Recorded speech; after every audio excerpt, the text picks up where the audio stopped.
نکاح کی مثالیں دے کے اپنی بات ختم کرتا ہوں۔ سادے سیدھے سنت نکاح کی کیا فائدے ہیں، آئیے دیکھیے نکاح کی مثالیں۔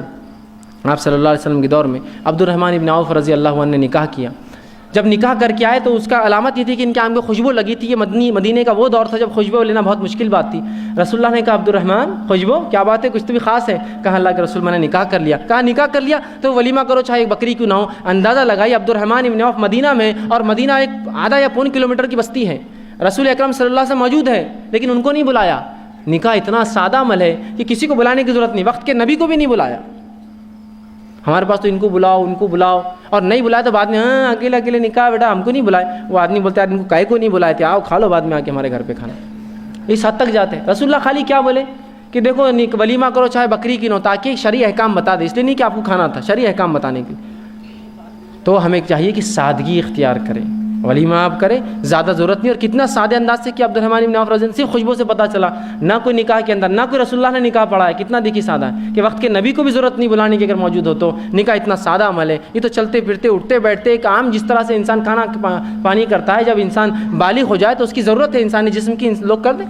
اسی طرح جو نکاح سادے ہوتے ہیں، کم خرچ والے ہوتے ہیں، سنت کے مطابق ہوتے، بہت بابرکت ہوتے، یاد رکھیے۔ آئیے اسی طرح ایک نکاح سعید بن مسیب رحمۃ اللہ علیہ، یہ بہت کبار جو ہے تابعین میں ان کا مقام ہے، بہت اونچے درجے کی تابعین ہیں، یاد رکھیے۔ یہ سعید بن مسیب رحمۃ اللہ ایک مرتبہ مسجد نبوی میں درس لے رہے تھے، دیکھا آپ کے شاگرد عبداللہ موجود نہیں۔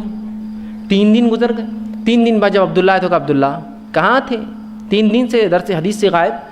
کہا استاد میری بیوی کا انتقال ہو گیا تھا، اس وجہ سے میں نہیں آ سکا۔ کہا اچھا بیوی کا انتقال ہو گیا، کوئی بات نہیں۔ جب کلاس لے لی، درس ختم ہوا تو کہا عبداللہ اب تم اکیلے کیسے زندگی گزارو گے؟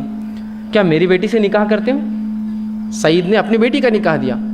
عبداللہ پریشان ہو گئے۔ سعید بن مسیب یہ کوئی معمولی شخصیت نہیں، یاد رکھیے۔ ان کے تعلق سے آتا ہے کہ وقت کے خلیفہ کے 3 لڑکے تھے، تینوں کا پیغام آ کے رکا ہوا تھا کہ سعید جس کو چاہو میری بیٹی، آپ کی تمہاری بیٹی میرے بچوں کے نکاح میں دے دو۔ مطلب لڑکی کی چوائس پر چھوڑا گیا تھا کہ سعید جس سے چاہے اپنی بیٹی کا نکاح میرے لڑکوں سے کرا دے۔ وقت کے خلیفہ نے، آج کے دور میں کہیں گے پرائم منسٹر رشتہ بھیجاؤ میرے گھر پر، وقت کے خلیفہ نے بھیجا تھا کہ میرے 3 لڑکے، سعید جو لڑکی تمہاری لڑکی جس لڑکے کو پسند، جس کو تم پسند کرو دے دو۔ سعید بن مسیب نے کہا کہ نہیں، میری لڑکی تمہارے گھر کی شان نہیں بن سکتی، مجھے تو کوئی اور دین میں زیادہ، یقیناً خلیفہ کوئی برا آدمی نہیں تھا لیکن سعید کچھ اور نظر میں رکھے ہوئے تھے، کوئی اور ٹارگیٹ تھا ان کا، اور دیندار اس میں زیادہ۔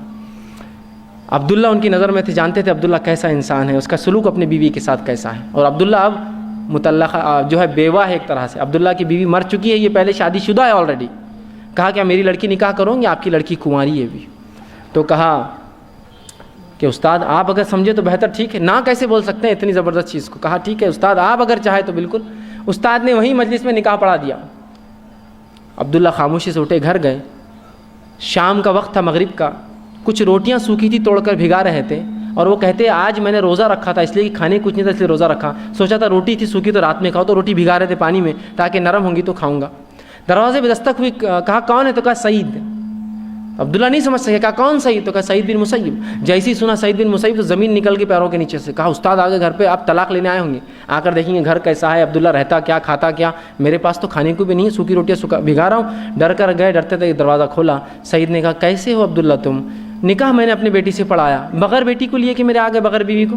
کہا اسے چھوڑنے آیا ہوں۔ تو کہا استاد گھر میں تو آئیے۔ تو کہا نہیں بس اتنا ہی میرا کام تھا۔ بیٹی کو کہا بیٹا اندر چلے جاؤ، بچی اندر چلے گئی، سعید واپس چلے گئے۔ کوئی خرچ، کوئی رسم، کوئی بات چیت، اور کچھ تھا دینداری معیار تھی۔ عبداللہ جو ہے اب بغیر نکاح کے نہیں رہ سکتے تھے، اکیلے تھے، حالانکہ پہلے شادی شدہ ہے، بیوی مر چکی ہے، فوراً نکاح کر دیا۔ آئیے ایک اور واقعہ سنیے، ایسے نکاحوں میں برکت بھی ہوتی ہے، یاد رکھیے۔ ایک اور واقعہ سنیے۔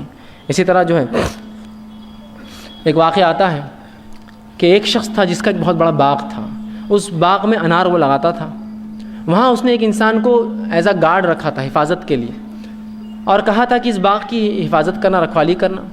ایک مرتبہ اس باغ کے مالک کے پاس اس کا دوست آیا۔ جب اس کا دوست آیا تو اس باغ کے مالک نے کہا جاؤ، اور عبداللہ نام تھا اس شخص کا، معاف کرنا مبارک نام تھا اس شخص کا، کہا مبارک جا کر انار لے کر آؤ، ایک میٹھا۔ اب مبارک بھاگتے ہوئے گئے، ایک میٹھا انار لا کر دیا۔ استاد جب وہ اس مالک نے کھولا تو کڑوا نکلا۔ کہا عبداللہ معاف کرنا مبارک، تم نے ایک کڑوا انار لایا ہے، میٹھا لاؤ، جاؤ مہمان بیٹھا ہے۔ پھر بھاگے مبارک گئے اور ایک اور انار لائے، پھر کھٹا۔ کہا مبارک کھٹا لائے وہ انار، پھر بھیجا، پھر لائے کڑوا۔ تو کہا مبارک کیا کر رہے ہو؟ تو مبارک نے کہا دیکھیے آپ نے مجھے جب کام پر رکھا تھا یہ کہا تھا کہ حفاظت کرنا، اللہ گواہ میں نے آج تک کبھی انار نہیں کھایا اس باغ کا، اور مجھے نہیں پتا کون سا میٹھا رہتا کون سا کڑوا رہتا۔ آپ نے کہا تھا حفاظت، میں صرف حفاظت کرتا ہوں باغ کی۔ جب مبارک کی یہ دینداری دیکھی، امانت داری کی، آج تک انار نہیں کھایا، وہ آدمی جو مہمان تھا اس کا بڑا متاثر ہوا، فوراً گھر گیا، بیوی سے کہا کہ ایک لڑکا ہے جس کا نام مبارک ہے، اتنے سالوں سے کام کرتا ہے، دینداری تو دیکھو، امانت داری تو دیکھو، آج تک انار نہیں چکھا، 3 بار کڑوا انار لایا میرے لیے۔ تو اس بیوی نے، اس عورت نے اس کی کہا، اس کی بیوی نے، اتنا دیندار لڑکا، تو پھر تم رشتہ طے کیوں نہیں کر کے آگے اپنی بیٹی کا اس سے؟ آگے گئے کو مجھے سنا رہی ہے قصہ کیسا ہے؟ تو کہا میں سوچا تم سے مشورہ لڑکی سے پوچھ لوں۔ گئے، مشورہ لیا، لڑکی سے اجازت، لڑکی نے کہا ٹھیک ہے کوئی مسئلہ نہیں۔ فوراً گئے اور کہا مبارک کیا میری لڑکی سے نکاح کرو؟ مبارک نے کہا میں کنوارا ہوں، بالکل کروں گا، اور نکاح کیا۔ دیکھیے کتنا بابرکت نکاح تھا، بنیاد دین تھی، سادگی سے نکاح ہوا، اللہ نے ایسے نکاحوں میں ایسی برکت دی۔ اب مبارک سے اولاد پیدا ہوئی جس کا نام عبداللہ رکھا، جو آج عبداللہ بن مبارک امام بخاری کی استاد ہے۔ تو یہ نکاحوں میں ایسی برکت تھی۔ عبداللہ بن مبارک بہت پائے اور چوٹی کی محدث گزرے، یاد رکھیے، کسی حدیث اور فن حدیث کی کتاب میں ان کا نام نہ ہو نہیں سکتا۔ عبداللہ بن مبارک نے کہا امام بخاری کی استاد ہے یہ۔ تو ایسی اولاد اللہ دیتا ہے جب نکاح سادے ہوتے ہیں، کم خرچ ہوتے ہیں، بابرکت ہوتے ہیں، یہ معیار دین ہوتا ہے ان کے لیے۔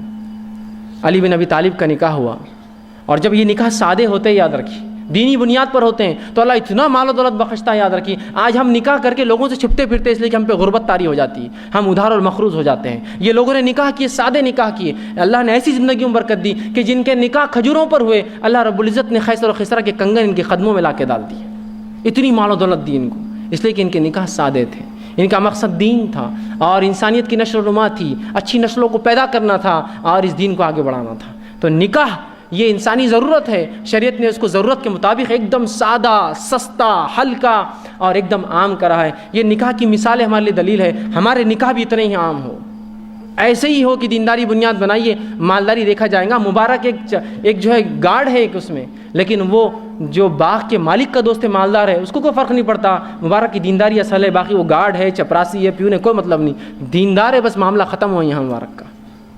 تو اللہ برکت بھی دیتا ہے ایسے نکاحوں میں۔ تو میں بالخصوص اپنی بات ختم کرنے سے پہلے نوجوانوں سے اپیل کروں گا کہ دین نکاحوں